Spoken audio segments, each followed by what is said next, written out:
بسم اللہ الرحمن الرحیم۔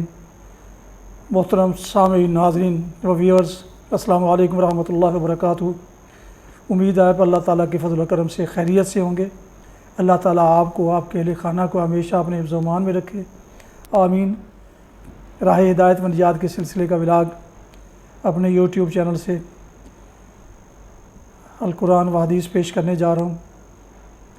اگر آپ نے ابھی تک میرے یوٹیوب چینل کو سبسکرائب نہیں کیا تو براہ کرم سبسکرائب کر کے، لائک کر کے بیل آئیکن کو ضرور پریس کیجیے گا، اور دوستوں سے شیئر بھی کیجیے گا، تاکہ آنے والے ایسے روحانی اور قرآنی ولاگز جو سراسر باعث خیر، باعث برکت اور باعث ثواب ہیں، نہ صرف آپ بلکہ دوستوں تک بھی باقاعدہ اور بر وقت پہنچتے رہیں۔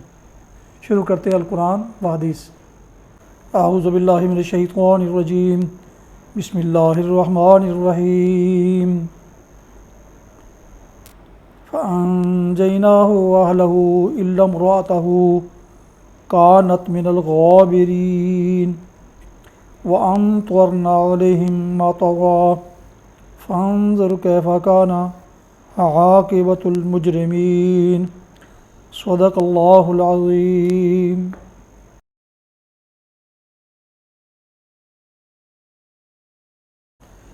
ابھی آپ نے سورہ الاعراف کی آیات مبارکہ 83 اور 84 کی تلاوت سماعت فرمائی۔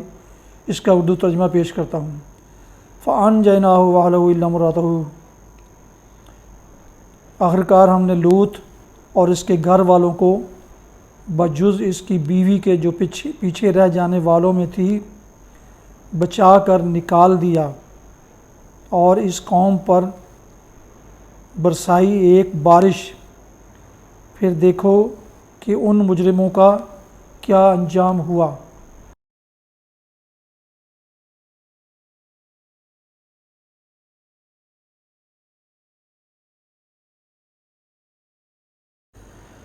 ابھی تلاوت کی جانے والی آیات مبارکہ کی تفسیر۔ پھر بجز اس کی بیوی کے جو پیچھے رہ جانے والوں میں تھی۔ دوسرے مقامات پر تصریح ہے کہ حضرت لوط کی یہ بیوی جو غالباً اس قوم کی بیٹی تھی، اپنے کافر رشتہ داروں کی ہم نوا رہی، اور آخر وقت تک اس نے ان کا ساتھ نہ چھوڑا۔ اس لیے عذاب سے پہلے جب اللہ تعالیٰ نے حضرت لوط اور ان کے ایماندار ساتھیوں کو ہجرت کر جانے کا حکم دیا تو ہدایت فرما دی کہ اس عورت کو ساتھ نہ لیا جائے، اور اس قوم پر برسائی ایک بارش۔ بارش سے مراد یہاں پانی کی بارش نہیں بلکہ پتھروں کی بارش ہے، جیسا کہ دوسرے مقامات پر قرآن مجید میں بیان ہوا ہے۔ نیز یہ بھی قرآن میں ارشاد ہوا ہے کہ ان کی بستیاں الٹ دی گئیں اور انہیں تلپٹ کر دیا گیا، پھر دیکھو کہ ان مجرموں کا کیا انجام ہوا۔ یہاں اور دوسرے مقامات پر قرآن مجید میں صرف یہ بتایا گیا ہے کہ عمل قوم لوط ایک بدترین گناہ ہے جس پر ایک قوم اللہ تعالیٰ کے غضب میں گرفتار ہوئی۔ اس کے بعد یہ بات ہمیں نبی صلی اللہ علیہ وسلم کی رہنمائی سے معلوم ہوئی کہ یہ ایک ایسا جرم ہے جس سے معاشرے کو پاک رکھنے کی کوشش کرنا حکومت اسلامی کے فرائض میں سے ہے، اور یہ کہ اس جرم کے مرتکبین کو سخت سزا دی جانی چاہیے۔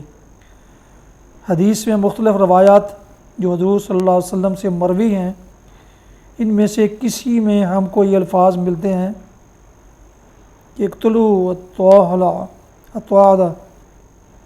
والمعقول به، فاعل اور مفعول کو قتل کر دو۔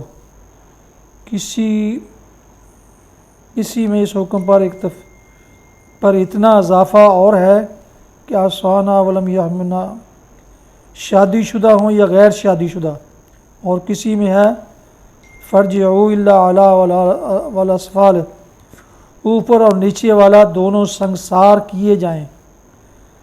لیکن چونکہ نبی صلی اللہ علیہ وسلم کے زمانہ میں ایسا کوئی مقدمہ پیش نہیں ہوا، اس لیے قطعی طور پر یہ بات متعین نہ ہو سکی کہ اس کی سزا کس طرح دی جائے۔ صحابہ کرام میں سے حضرت علی رضی اللہ عنہ کی رائے یہ ہے کہ مجرم تلوار سے قتل کیا جائے اور دفن کرنے کے بجائے اس کی لاش جلائی جائے۔ اسی رائے سے حضرت ابو بکر نے اتفاق فرمایا ہے۔ حضرت عمر اور حضرت عثمان کی رائے یہ ہے کہ کسی بوسیدہ عمارت کے نیچے کھڑا کر کے وہ عمارت ان پر ڈھا دی جائے۔ ابن عباس کا فتویٰ یہ ہے کہ بستی کی سب سے اونچی عمارت پر سے ان کو سر کے بل پھینک دیا جائے اور اوپر سے پتھر برسائے جائیں۔ فقہا میں سے امام شافعی کہتے ہیں کہ فاعل و مفعول واجب القتل ہیں، خواہ شادی شدہ ہوں یا غیر شادی شدہ۔ زہری، مالک اور احمد رحم اللہ کہتے ہیں کہ ان کی سزا رجم ہے۔ سعید بن مستعب، عطا، حسن بصری، ابراہیم نقوی، سفیان ثوری اور اوزاعی رحم اللہ کی رائے میں اس جرم پر وہی سزا دی جائے گی جو زنا کی سزا ہے، یعنی اس پر کوئی حد مقرر نہیں ہے، بلکہ یہ نسل کفر تقدیر کا مستحق ہے، نسل تعزیر کا مستحق ہے، یہ فعل تعزیر کا مستحق ہے۔ جیسے حالات و ضروریات ہوں ان کے لحاظ سے کوئی عبرتناک سزا اس پر دی جا سکتی ہے۔ ایک قول امام شافعی سے بھی اسی کی تائید میں منقول ہے۔ معلوم رہے کہ آدمی کے لیے یہ بات قطعی حرام ہے کہ وہ خود اپنی بیوی کے ساتھ عمل قوم لوط کرے۔ ابو داؤد میں نبی صلی اللہ علیہ وسلم کا ارشاد مروی ہے کہ ملعون من مرات فی غبرہا، عورت سے یہ فعل کرنے والا ملعون ہے۔ ابن ماجہ اور مسند احمد میں حضور کے الفاظ منقول ہیں کہ اللہ اس مرد کی طرف ہرگز نظر رحمت سے نہ دیکھے گا جو عورت سے اس فعل کا ارتکاب کرے۔ ترمذی میں آپ کا فرمان ہے کہ جس نے حائضہ عورت سے مجامعت کی یا عورت کے ساتھ عمل قوم لوط کا ارتکاب کیا یا کاہن کے پاس گیا اور اس کی پیشین گوئیوں کی تصدیق کی، اس نے اس تعلیم سے کفر کیا جو محمد صلی اللہ علیہ وسلم پر نازل ہوئی ہے۔ اللہ تعالی ہمیں ایسے بدترین گناہ سے بچنے کی توفیق عطا فرمائے، آمین۔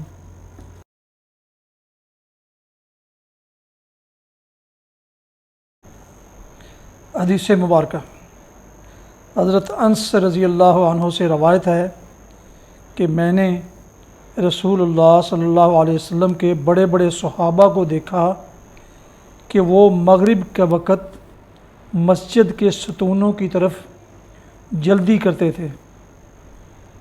صحیح بخاری کتاب الصلاۃ حدیث نمبر 503۔ فوائد۔ ستونوں کی طرف جلدی کرنے کا مطلب ہے کہ مغرب کی نماز سے پہلے 2 رکعت ادا کرنے کے لیے ستونوں کو 17 بنا کر 2 رکعتیں ادا کرنے کے لیے ستونوں کی طرف ایک دوسرے سے سبقت کرتے تھے۔ اس میں صحابہ کرام رضی اللہ عنہم کے عمل سے مغرب سے پہلے کی 2 رکعتوں کا اثبات ہے۔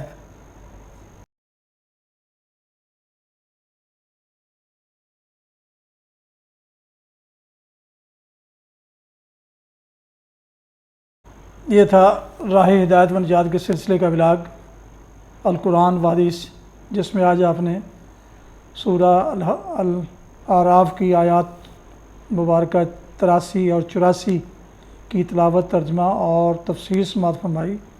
اس کے علاوہ ایک حدیث مبارکہ بھی آپ کی خدمت میں پیش کی گئی۔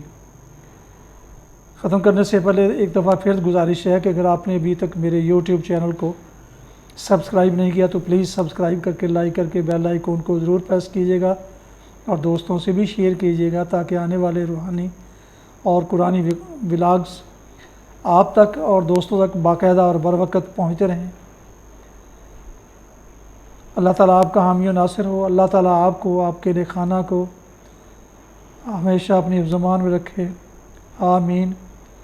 اپنا بہت خیال رکھیے گا، اپنی دعاؤں میں پاک وطن، والدین، آباء و اجداد، اعزاء و اقارب، دوستوں کے علاوہ اس ناچیز کو بھی ان میں شامل فرمائیں تو انتہائی شکر گزار ہوں گا۔ شکریہ۔ ختم کرتے ہیں آج کا یہ روحانی اور قرآنی ولاگز۔ السلام علیکم ورحمۃ اللہ وبرکاتہ۔ پاکستان زندہ باد۔ اللہ حافظ۔